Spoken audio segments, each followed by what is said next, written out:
So, you just watched Apple's keynote, and through all their marketing wizardry and those showcases that they gave us, the 17 Pro and Pro Max is starting to look extremely appealing to you, with that new two-tone design, the new camera plateau, the 48 megapixel cameras, and of course, the new and unique cosmic orange color that not a lot of people saw coming. So you're starting to think to yourself, maybe I can justify upgrading from my 16 Pro Max that's less than a year old still at this point. And in this video, I'm here to help you guys take a step back and understand all the key differences between both phones, because for some people it could be a justifiable purchase, but for most people it probably isn't, and you just kind of, have rose colored glasses on with all the new design changes. So without further ado, let's break down every single difference from hardware, software, internals between the 17 Pro and Pro Max to the 16 Pro and Pro Max. Let's get into it. But now, before we continue, if you enjoyed videos like this one, consider subscribing to the channel to stay up to date on all things Apple, especially when we start to get all the new hardware into the studio. You'll definitely want to be subscribed. But now, let's talk about first the displays. So when it comes to a display standpoint, the 17 Pro and Pro Max and 16 Pro and Pro Max are going to be identical. You're still going to get a 6.3 and 6.9 inch variant, absolutely no change compared to last year's model. The one thing you are getting here is a bump up in overall peak brightness. Not sustained brightness, but peak brightness. You're going from 2000 nits of brightness on the 16 Pro and Pro Max to 3000 nits of brightness on the Pro and Pro Max. One thing that I do want to point out about the unit of measure when it comes to nit brightness is that it's not a linear curve, meaning there is diminishing returns. So just because you're going from 2000 to 3000 doesn't mean you're getting a 50% bump in brightness. It's actually much less than that, but just something to take into consideration. But according to Apple, that does lead to 2x better outdoor contrast, making it brighter in outdoor environments, and you are getting the brand new ceramic shield too, right? It's supposed to be 3 times better scratch resistance compared to the regular ceramic shield that's only in the 16 Pro and Pro Max. So again, to each their own. If you really scratch up your phone like that and you don't wear a screen protector and you don't wear a case, and you're one of the small 20% of people that just rock the phones by itself, then yes, that might make a little bit of a difference, but overall, it's just big marketing terms. But now here's where we start to see a little bit of a difference when you start to talk about performance and memory and the new A19 Pro chip. So the A19 Pro chip is the first to come with a vapor cooling chamber on an iPhone, because Apple, they changed from titanium to aluminum back to the 17 Pro and Pro Max, because from a cooling and thermal standpoint, unfortunately titanium, even though it was lighter weight and maybe a little bit better of a sturdy material, from a cooling standpoint, it was much worse, and Apple learned their lesson with 2 iterations of the titanium chassis for the Pro and Pro Max. So they go back to aluminum, and they put in a vapor cooling chamber for the first time, which reduces the overall heating substantially, especially when you are dealing with high loads and you are rendering something for minutes at a time, which gives us 40% better sustained performance. This is the first time in a long time that Apple's improved their performance year over year by that much. Normally we'll say, you get a 10% increase in CPU, a 20% increase in GPU, but this time we're talking about a 40% better improvement overall for the entire sustained performance, which is kind of a big deal in my opinion, depending on how you use your smartphone and your iPhone. They've also added some neural accelerators to the GPU cores, which is great to have. It kind of just helps with sustained performance and helps with all the AI stuff. But again, this is just big marketing terms, which in reality just means it's a little bit better. That's all it really means. So again, neural accelerator sounds like something from Star Trek or Star Wars, but at the end of the day, it just makes it a little bit more efficient. But it is nice to know that we did get a memory bump. Apple has confirmed that there is a memory bump. They just haven't told us how much, but we are assuming it's about 12 gigs of RAM compared to last year's model having 8 gigs of RAM. So that is a 50% increase in RAM, which is great to see from a RAM management and again, also from an on-device AI perspective. So the biggest takeaway here from performance is that if you game, you edit on your iPhone, or you care about your AI workflows,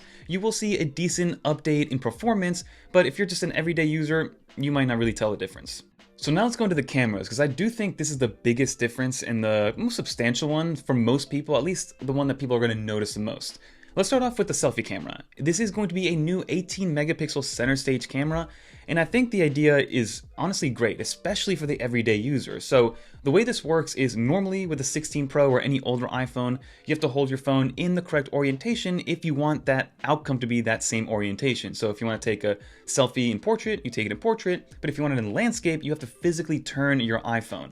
So what Apple did this year is they actually made it a square 1x1 sensor, and then they crop in after the fact. Very similar to how they use their Fusion camera on the rear. So basically, no matter what orientation you're in, you can kind of change it after the fact into that orientation that you want, which makes it a lot easier to hold in your hand. You hold your iPhone in portrait orientation, and then after the fact, you can then crop it into landscape, or it'll auto crop for you and understand that there's more people in that environment, and maybe you want a landscape photo versus a portrait photo.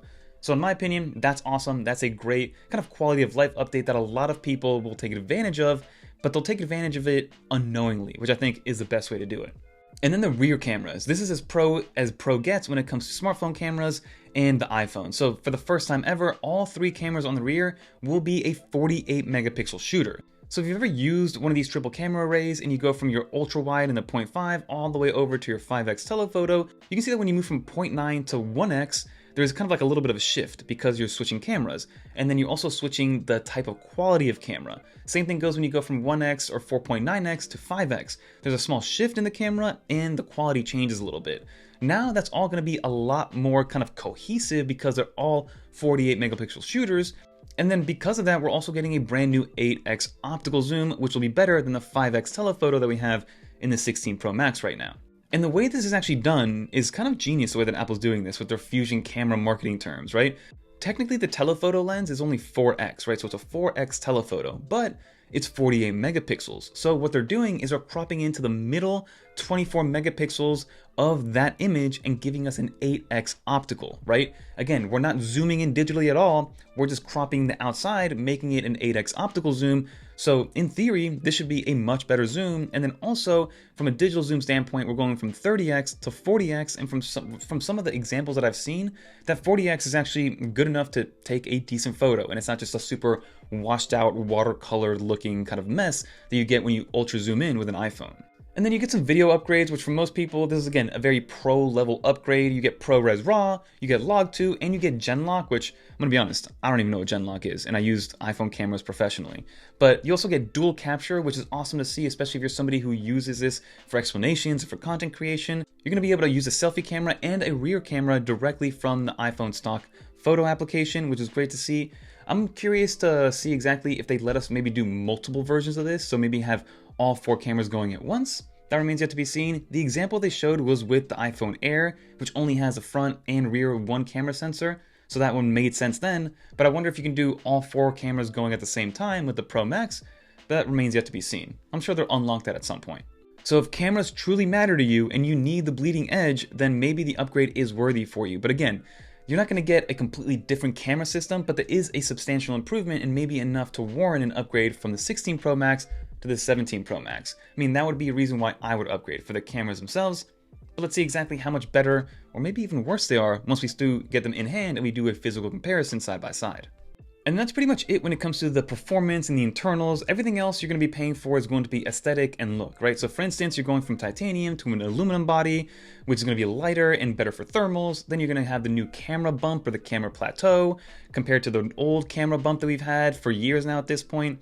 Then you get some new colors. This is the first year, I think, ever that Apple has omitted a black colorway in the Pro models, which is interesting.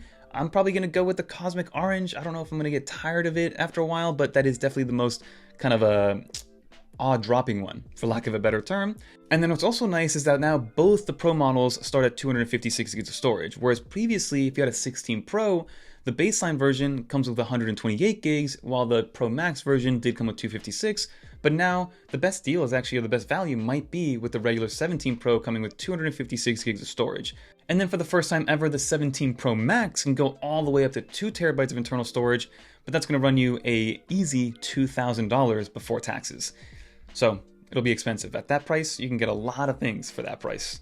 But then lastly, from a battery life perspective, the 17 Pro is rated for 33 hours of video playback time, which is going to be better than the 16 Pro, and then same thing for the 17 Pro.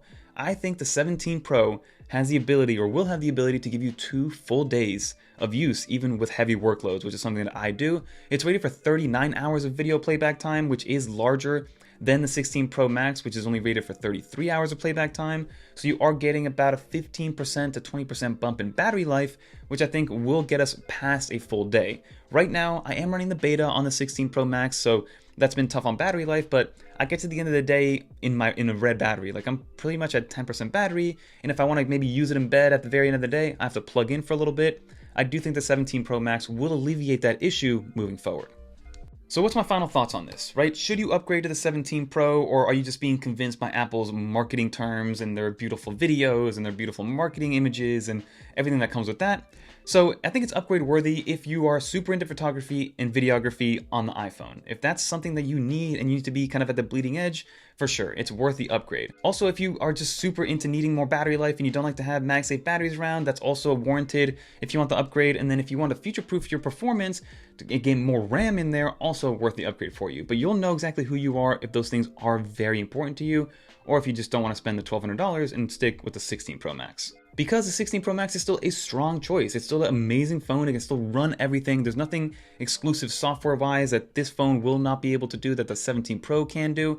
I'm curious to know if we'll be able to do the dual camera thing on the 16 Pro Max, but let's see how that unfolds over the next coming days and weeks. So I think for most people, the 16 Pro Max is going to be more than enough to last you a few more years. But again, if you are on the bleeding edge and you want the latest and greatest and you just have $1,200 burning a hole in your pocket, then yeah, get the 17 Pro Max and you won't be disappointed. So let me know in the comment down below, will you be upgrading from a 16 Pro or Pro Max to the new version, the 17 Pro and Pro Max? Are you picking up one of the new Pro models? And if you are, which phone are you coming from? I'm very curious to know how often people upgrade nowadays with these phones being so close together in terms of performance and features and efficiency. Always curious to know, but that'll do it for this video, everybody. If you made it to the end, leave a little dolphin in the comments down below so I know you made it to the end. Let me know what you guys are excited to see moving forward. Leave some comments down below of what you want to see when we do get these pieces of hardware in hand. And if you want to watch some more videos like this, check out one of these videos right here. Until next time, I'm Fernando. Peace, everyone.